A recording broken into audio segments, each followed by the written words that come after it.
Luther wasn't known for mincing words. He's going right to the heart of it. You're a wolf that's devouring the sheep rather than a shepherd that's blessing the sheep.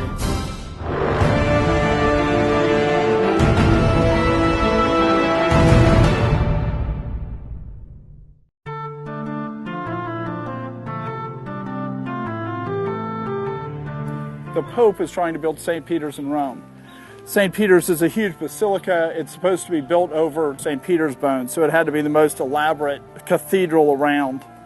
And so it's estimated that in today's dollars it would cost $1.5 billion. So it was a very expensive building. And it was started in 1506 and it was completed in 1626. Well, this all had to be done by fundraising to raise $1.5 billion. That's a lot of money to raise. And so they started to give out permits to people to do indulgences where they could basically sell forgiveness in order to get money so that they could build this cathedral that was over St. Peter. And one of the most successful fundraisers was a guy named Tetzel. And Tetzel, he held the papal doctrine of indulgences in a correct way. Not that the Pope had this extra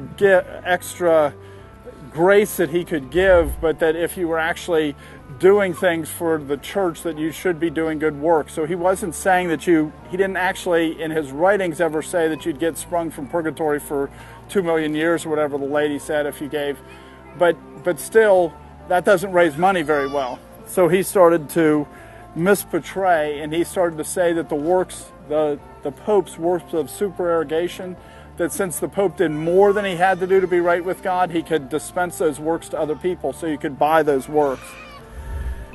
Tetzel was a very skilled showman, so he would put on big shows.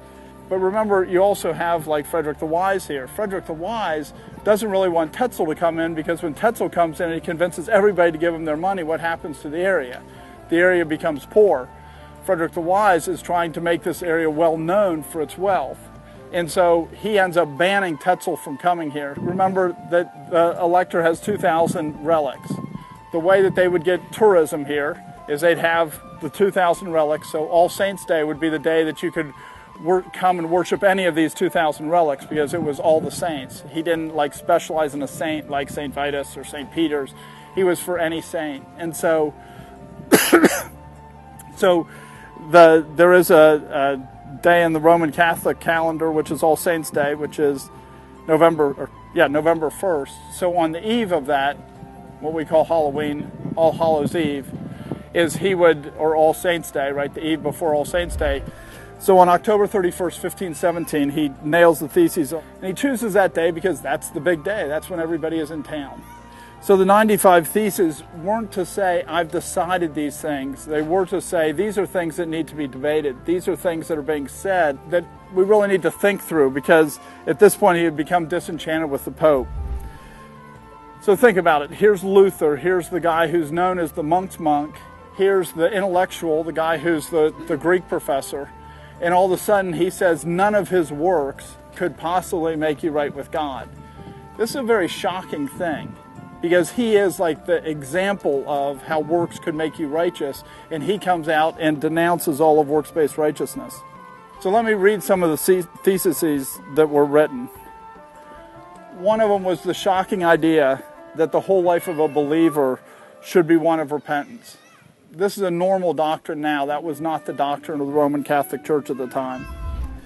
Christians should be taught that it would be the wish of the Pope that the Basilica of St. Peter's should be burnt to ashes than that it should be built up with the skin, flesh, and blood of his sheep. Again, Luther wasn't known for mincing words. He's going right to the heart of it, which is you sell these indulgences to take the last bit of what people have. You're a wolf that's devouring the sheep rather than a shepherd that's blessing the sheep.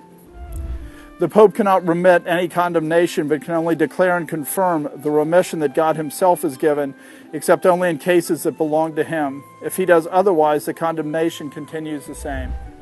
So here, what Luther's saying, and there's a few theses about this, is if the Pope says, he's excommunicated, he can remove the excommunication that he did, but he can't remove anything that God did. If God says there's judgment for sin, the Pope has no right to remove that judgment, because he's not God.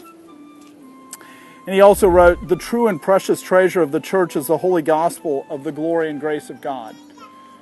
They were saying that the the glory of the church was, or the precious treasure of the church was all the money in Rome, all the wealth, all the paintings, all this other stuff, these relics that had been built up. And Luther was saying, no, it's the grace of God that's the precious treasure of the church.